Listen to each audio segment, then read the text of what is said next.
বন্ধুরা, এই যে আপনারা এখন দেখতেছেন যে লাইট হাউস, দেখা যাচ্ছে। এই লাইট হাউসটা তৈরি হয়েছিল 1985 সালে, আর এইটি তৈরি করতে খরচ হয়েছিল তখনকার প্রায় 2000 পাউন্ড। এইরকম লাইট হাউস অস্ট্রেলিয়ার একদম সমস্ত অস্ট্রেলিয়া জুড়েই আছে, কারণ অস্ট্রেলিয়ার চারিদিকে শুধু সমুদ্র আর সমুদ্র, পানি আর পানি।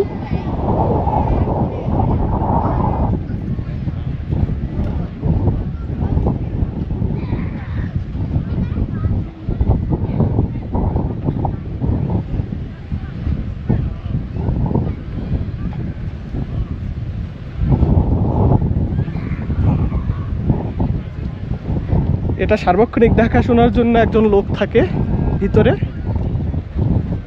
বাট এটা ওপেন না, যেহেতু ওপেন না সেজন্য আমি যাইতে পারবো না।